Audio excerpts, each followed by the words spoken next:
Iya, baik. Assalamualaikum warahmatullahi wabarakatuh. Ya, perkenalkan nama saya Faradia Safira. Di sini saya akan mempresentasikan dan sedikit menjelaskan terkait petrel, picking horizon, dan juga struktur. Tetapi mungkin untuk penggunaan softwarenya nggak tidak dijelaskan di video ini. Dan juga di sini saya akan sedikit menjelaskan, bukan berarti saya ahli atau paham banget. Di sini saya juga masih sangat belajar. Seperti itu. Oke, kita akan masuk ke seismic stratigraphy. Nah, seismic stratigraphy ini adalah penggambaran bawah permukaan, dan stratigraphy itu biasanya akan terdapat saat adanya pola pengendapan. Nah, di situ kita bisa mengetahui bagaimana pola pengendapannya dan dari bentukan-bentukannya, seperti itu. Nah, prosedur interpretasi seismik stratigraphy menurut Brun 1994 meliputi analisis sekuens seismik, analisa fase seismik, dan juga analisa karakter refleksi, lalu interpretasi geologi. Jadi kita nggak akan sembarangan menginterpretasikan tunggal, kita melihat dari banyak hal seperti itu. Tujuan dari analisis sekuens seismik adalah untuk menginterpretasikan sekuens-sekuens pengendapan dan sistem track pada penampang seismik dengan cara mengidentifikasikan batas bawah suatu lapisan berdasarkan tanda-tanda dari terminasi pola refleksi. Nah, ini untuk sekuens seismiknya. Yang pertama itu adalah erosional truncation. Nah, untuk erosional truncation ini adalah batas erosional. Nah, ini di sini kita melihat ada gerigi-gerigi seperti ini ya. Ini karena dia itu tererosi. Lalu kemudian dia terekspos di permukaan. Nah, kemudian karena ada onlap. Nah, onlap ini itu adalah um, onlap ini adalah dari pengendapan yang baru. Jadi batuannya itu berumur usia muda. Kemudian adanya downlap. Nah, downlap ini itu adalah batuan yang berusia lebih tua. Nah, ketika batuan yang lebih tua, kemudian ada batuan yang lebih muda di atasnya, ini tuh disebut downlap. Seperti itu. Kalau misalkan di bagian sini ini onlap, yang sebelah sini itu downlap. Kemudian ada offlap. Nah, ada toplap nih di sini. Toplap ini adalah, ini kan teman-teman bisa melihat ya warnanya kok ada hijau, terus yang ini tuh biru gitu. Nah, kenapa bisa berbeda? Karena memang prosesnya pun juga berbeda. Nah, kalau top lab ini itu ketika dia itu yang pertama itu dari batuannya hijau ini ya, yang warnanya hijau ini dia itu sudah mengalami pengendapan. Nah, ketika dia sudah mengalami pengendapan, kemudian pengendapan tersebut berhenti. Nah, ketika pengendapan itu berhenti, kemudian ada pengendapan baru. Jadi ada jeda pengendapan. Nah, dari adanya jeda pengendapan tersebut, itu yang disebut dengan top lab. Nah, top lab ini bagian atas, seperti itu. Ya tadi yang on lab ya, on lab itu kan yang batuan yang lebih baru berada pada di atasnya, ini down lab, seperti itu. Nah, kemudian ada marine on lab, ini pun juga sama. Nah, ini ada overlying discontinuity. Ya, di sini ada diskontinuitas karena di sini batuannya lebih muda, lalu ada jeda pengendapan. Jeda pengendapan itu kan adanya diskontinuitas ya, lalu ada pengendapan baru. Nah, ini di sini ada adanya diskontinuitas. Kemudian kita mengetahui adanya batas sekuen. Ya tadi sudah dijelaskan ya, kalau misalkan erosional truncation itu dia itu adalah batas bagian atas. Karena terjadinya erosional itu ketika di batuannya itu sudah terekspos kemudian mengalami erosi. Nah, kalau misalkan kita melihat adanya erosi, berarti itu batuannya itu sudah pernah terekspos gitu, dan itu merupakan batas bagian atas seperti itu. Lalu ada top lap. Nah, top lap ini bagian atas. Lalu ada konkordan. Nah, untuk mengetahui batas bagian bawah itu ada on lap.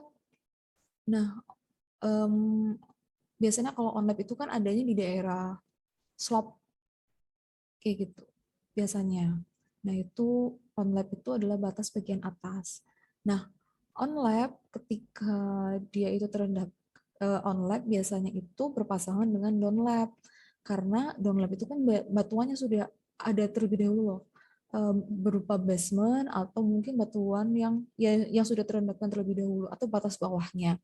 Nah, ini tuh downlap-nya biasa downlap-nya. Lalu ini di atasnya itu onlap-nya. Kemudian ada konkordan. Konkordan ini juga untuk menunjukkan bahwa ini batas bagian bawah. Jadi konkordan itu bisa di bagian atas, bisa di bagian bawah. Kemudian ada konfigurasi internal dan karakteristik fasies. Nah, ketika adanya pengendapan sedimen itu dipengaruhi oleh adanya suplai sedimen dan juga adanya arus. Nah, kalau misalkan kita melihat dari bentukan seismiknya itu, dia tidak mengalami penebalan atau penipisan, jadi sedimennya itu relatif konstan, dia itu berarti paralel gitu, dan arusnya pun juga konstan. Kalau misalkan subparalel itu dari sedimennya itu konstan, arusnya itu dia itu lebih cepat seperti itu. Terus ada divergent.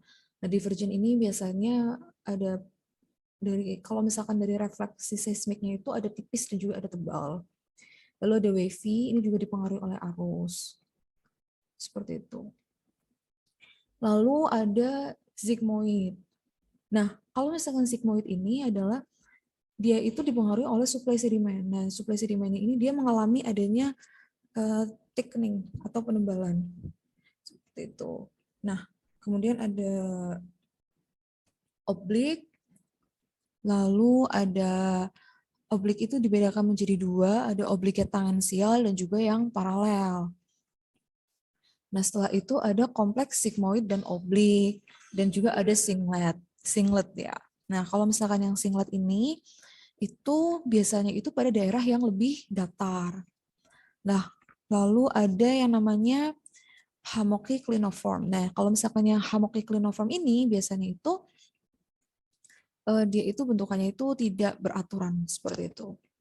Lalu ada bentukan-bentukan lain, ini ada Van Complex Simple. Nah, ini biasanya pada daerah kipas ya, pengendapan pada daerah kipas bawah laut seperti itu. Ini bentukan-bentukannya seperti ini. Lalu ada Van Complex Compound, terus ada selam. Nah, kalau misalkan selam ini karena dia itu berupa longsoran ya, jadi itu ketika dia longsor, dia ada bentukan yang acak-acak seperti itu. Atau kita mengenalnya dengan Celtic gitu. Lalu ada contoured mound. Ini ya ada contoured mound. Lalu ada migration wave dan juga ada volcanic mound. Nah, ini bentukannya itu karena ini berupa intrusi. Sepemahaman saya ini intrusi, jadi batuannya itu sudah terendapkan, kemudian ada intrusi di sini. Ini bentuknya akan sangat berbeda dibandingkan yang karbonat. Nah, kalau misalkan karbonat ini dia itu tumbuhnya itu berada di tengah-tengah. Kalau misalkan yang vulkanik ini biasanya dari bawah, bagian bawah. Lalu ada homogen with drag, lalu ada bank age with velocity sake, dan juga ada homogen with diffraction. Nah, ini untuk bentukan-bentukan karbonat. Seperti itu.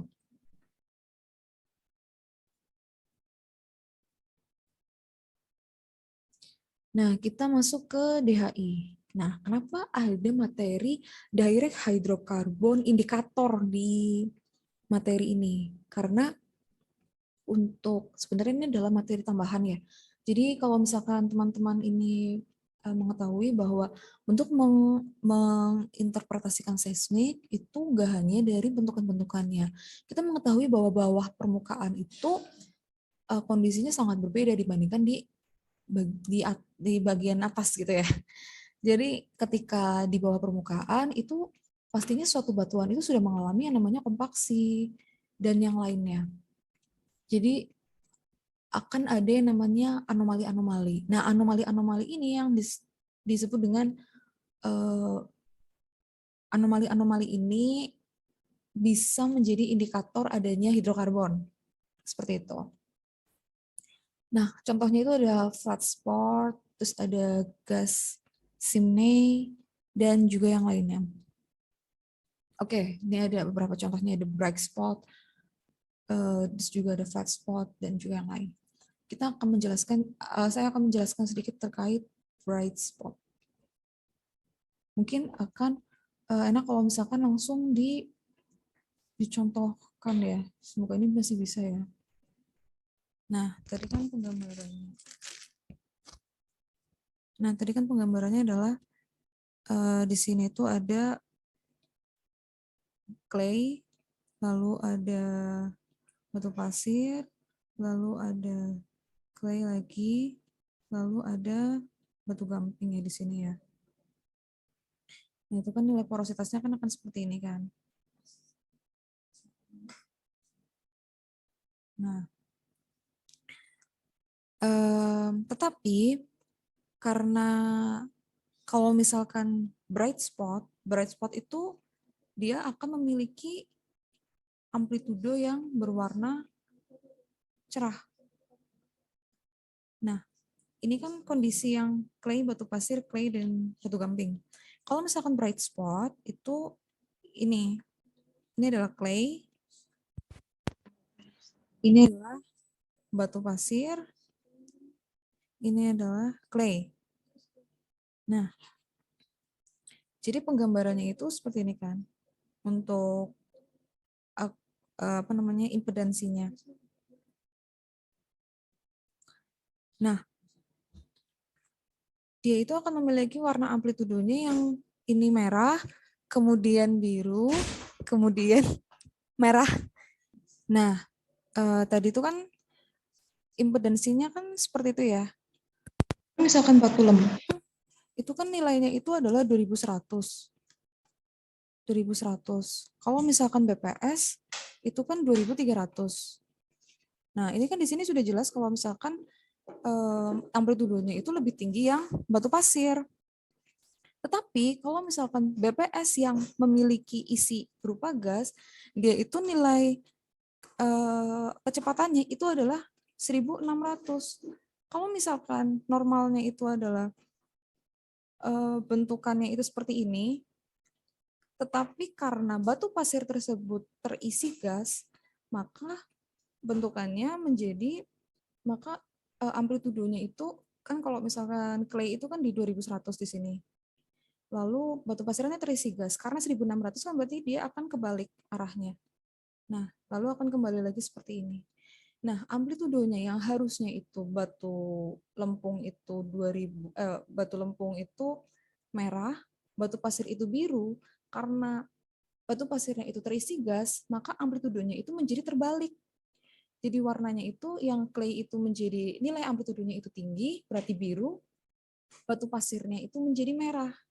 Nah, ini disebut anomali. Ini adalah anomalinya. Nah, ini adalah indikasi bahwa batuan tersebut itu terisi adanya hidrokarbon berupa gas. Itu adalah bright spot. Nah, kemudian adanya flat spot. Nah, bentukan struktur ya, ini kan berupa anticline atau struktur lipatan. Nah, ini kan di dalam lipatan itu jika dia itu memenuhi syarat terjadinya perangkap hidrokarbon, maka biasanya ada hidrokarbon. Nah, di dalam hidrokarbon tersebut kan biasanya ada fluida ya. Fluidanya itu bisa ada gas, bisa minyak atau air. Nah, biasanya karena perbedaan densitas, maka ada bentukan yang lurus seperti ini. Nah, bentukan yang lurus seperti ini itu adalah flat spot. Selanjutnya adalah gas chimney. Nah, ini adalah menarik banget ya di sini karena bentukan gas chimney ini sendiri itu adanya itu Celtic. Nah, Celtic nih di sini. Kenapa bisa ada Celtic di sini? Karena dia itu mengalami kebocoran pada reservoir. Jadi pada bagian bawah hingga bagian atas dia akan mengalami adanya Celtic. Nah, ini berarti di sini kita mengetahui bahwa di sini adanya gas. Seperti itu. Mungkin itu saja yang bisa saya sampaikan. Mohon maaf karena banyak kendala dan juga mohon maaf apabila banyak hal yang saya sampaikan masih ada kesalahan. Saya terima kasih dan juga saya mengharapkan kritik dari teman-teman. Jadi silahkan kalau misalkan ada kritik bisa disampaikan melalui email saya atau mungkin lewat sosial media saya. Mungkin seperti itu. Assalamualaikum warahmatullahi wabarakatuh.